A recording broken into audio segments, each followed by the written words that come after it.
నమస్కారం కిరణ్ టీవీ భక్తి ప్రేక్షకులకి స్వాగతం. నేను మీ గాయత్రి. ప్రస్తుతం మనతో పాటు ఉన్నారు ప్రముఖ దత్త ఉపాసకులు లతా బోట్లా గారు. అమ్మతో మాట్లాడదాం. నమస్తే అమ్మా. నమస్తే అమ్మ. ఇప్పుడైతే వైశాఖ మాసం ప్రారంభమవుతుంది. మళ్ళీ వైశాఖ మాసంలో చాలా విశిష్టమైన రోజు అక్షయ తృతీయ. అక్షయ తృతీయ అనగానే బంగారం కొనే రోజులాగా మనం మార్చేసుకున్నాం. ఏది కొన్నా కూడా అభివృద్ధి చెందుతుంది అనగానే మన వాళ్ళందరూ కూడా బంగారం బంగారం. సో మళ్ళీ ఆ రోజు ముఖ్యమైన కార్యక్రమాలు చేయవలసిన కార్యక్రమాలు ఏంటి, ఎలాంటి దాన ధర్మాలు చేస్తే మన ఇల్లు సిరి సంపదలతో నిండుతుంది, ఒకసారి తెలియజేయండి. చాలా అద్భుతమైన రోజు అక్షయ తృతీయ అని చెప్పుకోవాలి. ఎందుకంటే ఆడవాళ్ళందరూ ఎదురు చూసేది అక్షయ తృతీయ. ఎందుకంటే షాపింగ్ అంటే పిచ్చే వరకు ఎక్కువ స్త్రీలకే ఉంటుంది. బంగారం అంటే ఇంకా చాలా సంబరపడిపోతూ ఉంటారు. అయితే నేనేమంటానంటే అక్షయ తృతీయ అంటే బంగారాలు ఒక్కటే కొనుక్కోవడం కాదు, మీ ఇంట్లో అక్షయం అయ్యేలాగా చక్కటి పూజ చేసుకోవాలి. అక్షయ తృతీయ అంటే వెళ్ళి బంగారం కొనేయటం ఒకటే దానివల్ల మీ ఇల్లు సిరి సంపదలతో నిండిపోతుంది అనుకుంటే అది తప్పు. ఎందుకంటే అందరికీ స్తోమత ఉండొచ్చు, చాలా మందికి కానీ ఇప్పుడు సామాన్యమైన వ్యక్తులు బంగారం కొనలేని స్థితిలో ఉన్నారు. ఏంటి 1,60,000 కూడా దాటేలా ఉంది ఇప్పుడు. చాలా అసలు సామాన్యులే కాదు, అసలు ఎవరైనా ఉన్న వాళ్ళైనా కూడా ఆలోచించాల్సిందే. అంత డబ్బు అసలు పెట్టొచ్చు అంటారా? లేదు, అసలు చాలా రేటు. కానీ ముందు ముందు ఇంకా పెరిగే అవకాశాలు కూడా ఉంటాయి బంగారం ధరలు. ఎందుకంటే మనం అనుకున్నాము, ఊహించామా ఇంత ధర పెరుగుతుందని, పెరిగింది. అయితే నేనేమంటానంటే చక్కగా ధనధాన్య వృద్ధి జరగటం కోసము, సిరి సంపదలు మీ ఇంటికి రావటం కోసము ఆ రోజు ముఖ్యంగా విఘ్నేశ్వరుడు, అలాగే విష్ణుమూర్తి, లక్ష్మీదేవి, కుబేర్ల ఆరాధన చేయాలి. దానివల్ల లక్ష్మీ సమృద్ధిగా వస్తుందన్నమాట. ఆ రోజు విశేషం ఏమిటి అని అంటే వేదవ్యాసులు విఘ్నేశ్వరుడు మహాభారతం మొదలుపెట్టిన రోజు, అలాగే గంగానది వచ్చిన రోజు, అలాగే పరశురాముడు పుట్టినరోజు, విష్ణుమూర్తి 6వ అవతారమైన పరశురాముడు పుట్టినరోజు అనమాట. ఇవన్నీ కూడా విశేషాలు. అదే రోజు శ్రీకృష్ణుడు సూర్యభగవానుడి ద్వారా అక్షయ పాత్రను అందజేస్తారు ఎవరికి? పాండవులకి. అలాగే శ్రీకృష్ణుడు ద్రౌపదికి స్వయంగా అక్షయ పాత్రను కూడా అందజేస్తారు. ఆ రోజు కూడా అక్షయ తృతీయ రోజే వస్తుందన్నమాట. అలాగే సుధాముడికి వరం ఇచ్చింది కూడా ఈ అక్షయ తృతీయ రోజే. చాలా ఇంపార్టెంట్ డే, అంటే అందరికీ సంబంధించిన రోజు కూడా ఈ అక్షయ తృతీయ అని చెప్పొచ్చు. మనకి సింహాచలంలో చందనోత్సవం జరిగే రోజు కూడా అక్షయ తృతీయ. అవును. ఎందుకు అంటే లక్ష్మీనరసింహస్వామి చాలా ఉగ్రంగా వేడితో ఉడికిపోతూ ఉంటే ఆయన చల్లబరచడం కోసము ఆయనకి చందనోత్సవం అనేది చేసి సంవత్సరం అంతా చందనముతోనే ఉంచుతారు. స్వామి చల్లగా ఉండాలి, స్వామికి వేడి ఎక్కువ అనమాట. ఇప్పుడు ప్రహ్లాదుడిని కాపాడటం కోసం స్వామి నరసింహ రూపంలో వచ్చి ఆయన్ని సంహరించినప్పుడు, రాక్షసుడిని సంహరించినప్పుడు స్వామి చేతు గోళ్ళు కూడా మంటబడుతూ ఉంటాయి. అంటే విషపూరిత రక్తం కదా. అప్పుడు ఆయనకు సేద తీర్చింది మేడి చెట్టు. అందుకే ఈ మేడి చెట్టుకి లక్ష్మీ నరసింహస్వామికి దత్తాత్రేయ స్వామికి కూడా కనెక్షన్ ఉంటుంది అనమాట. మేడి వృక్షం అంత పవర్ ఉంటుంది. అయితే స్వామి నిజరూప దర్శనం ఆ ఒక్కరోజే మనకు ఉంటుంది అనమాట.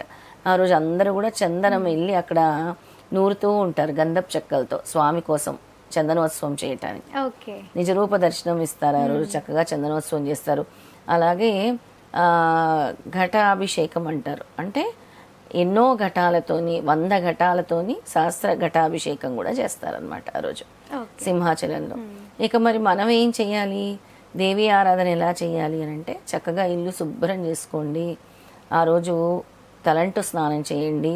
మీ ఇంటి గుమ్మం పరిశుభ్రంగా చక్కగా పసుపుతో ముగ్గులతో అలంకరించండి.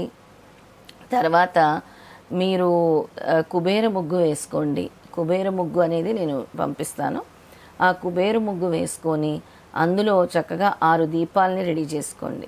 6 దీపాలని. ఎందుకంటే శుక్రుడు అంటేనే మనకి లగ్జరీ ఇచ్చేదన్నమాట. 6 దీపాలని రెడీ చేసుకోండి. ఒక మట్టి కుండ తీసుకోండి, దాని నిండా రాళ్ళుప్పు నింపుకోండి. రాళ్ళుప్పు నింపుకొని అందులో లక్ష్మీ గవ్వలు, గోమతి చక్రాలు, అలాగే కాయిన్స్ కూడా వేసి నింపి పెట్టుకోండి. ఆ కుండని మీరు పూజించవచ్చు చక్కగా. దానికి పసుపు, కుంకుమ, గంధము రాయండి చుట్టూరా. ఆ మధ్యలో ఏదైతే మీరు వేశారో లక్ష్మీ కుబేర ముగ్గు, ఆ మధ్యలో దీన్ని పెట్టుకోండి.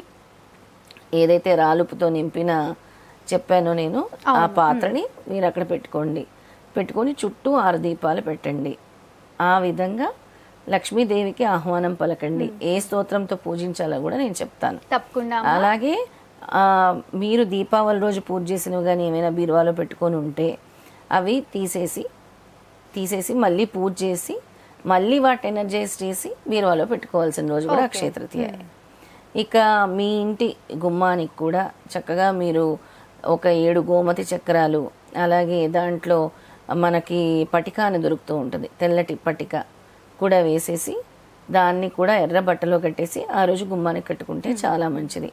తప్పకుండా అమ్మ. మళ్ళీ 19వ తారీఖు చేసుకోమంటారా మళ్ళీ అక్షయ తృతీయ కార్యక్రమాలు, లేకపోతే 20వ తారీఖు చేసుకోమంటారా? 19వ తారీఖు సాయంత్రం చేసుకోవచ్చు, లేదా 20వ తారీఖు ఉదయం చేసుకోవచ్చు.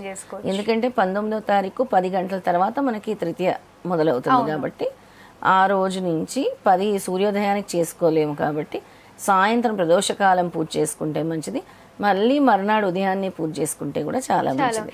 ఈసారి 2 రోజులు కలిసి వచ్చింది అక్షయ తృతీయ. 2 రోజులు కలిసి వచ్చింది, తప్పకుండా చాలా చక్కగా కలిసి వచ్చింది. ఇక ఆ రోజు చదువుకోవాల్సిన స్తోత్రం చెప్తాను. విఘ్నేశ్వరుడికి అయితే ఓం గ్లౌం గణపతియే నమః కానీ ఓం గం గణపతియే నమః అని ముందు విఘ్నేశ్వర ఆరాధన చేసిన తర్వాతే లక్ష్మీ కుబేర్ల ఆరాధన కానీ విష్ణుమూర్తి లక్ష్మీదేవి ఆరాధన కానీ చేయాలి. ముందు వినాయకుడిని మాత్రం మర్చిపోకూడదు, ఎందుకంటే మనకు ఆటంకాలు తొలగించేది ఆయనే. ముందు ఆయన ఆరాధన చేసుకోవాలి. తర్వాత మీరు వేసే ఈ 6 దీపాల్లో కూడా జవ్వాది వేయటం మర్చిపోకండి. జవ్వాది అంటే లక్ష్మీ అమ్మవారికి చాలా ఇష్టం. ఆ జవ్వాది పొడి అని దొరుకుతుంది, ఆ జవ్వాది పొడి తెచ్చుకొని చక్కగా ఆ దీపాల్లో వేసి ఆవు నెయ్యితో దీపాలు పెట్టుకోండి. 6 దీపాలు పెట్టుకొని నేను చెప్పిన పాత్ర ఏదైతే ఉందో ఆ పాత్రను సిద్ధం చేసుకొని రాళ్ళు పునింపి గోమతి చక్రాలు, లక్ష్మీ గవ్వలు, కాయిన్స్, లక్ష్మీదేవి రూపు ఉంటే లక్ష్మీదేవి రూపు పెట్టుకొని చక్కటి తెల్లటి పుష్పాలతో, పసుపు రంగు పుష్పాలతో అమ్మవారికి పూజించండి. అలాగే నైవేద్యంగా ఏదైనా మీకు ఏమీ చేయటానికి వీలు లేకపోతే పాలల్లో పటిక పంచదార వేసైనా నైవేద్యంగా పెట్టొచ్చు, తేనె నైవేద్యంగా పెట్టొచ్చు, క్షీర అన్నం నైవేద్యంగా పెట్టొచ్చు, దానిమ్మ పండు కూడా నైవేద్యంగా పెట్టొచ్చు. ఇప్పుడు లక్ష్మీదేవి స్తోత్రం చెప్తాను. ఆ స్తోత్రాన్ని ఆ రోజు మీ ఇంటికి లక్ష్మీదేవిని ఆహ్వానించండి. ఆ రోజు సాయంత్రం మీ ఇంటి గుమ్మాల దగ్గర కూడా దీపం వెలిగించండి. తప్పకుండా ప్రతి ఒక్కరికి కావాల్సింది మళ్ళీ ఇదే మాకు. అవును, ఇంటి గుమ్మాల దగ్గర కూడా బయట చక్కగా ఒక మట్టి ప్రమిద తీసుకోండి, దాని నిండా రాళ్ళు ఉప్పు నింపండి. దాని మీద ఇంకో ప్రమిద తీసుకోండి, దాని మీద ఆవు నెయ్యి వేసి దీపం వెలిగించండి గుమ్మం బయట. తర్వాత మర్నాడు అక్షయ తృతీయ అయిపోయిన తర్వాత ఆ రాళ్ళు ఉప్పుని ఎవరు తొక్కని చోట పడేసేయాలి. అది ఆ మంత్రాన్ని ఇప్పుడు చెప్తాను. అయితే ఈ లక్ష్మీదేవి మంత్రం వల్ల వెంటనే లక్ష్మి కలుగుతుంది.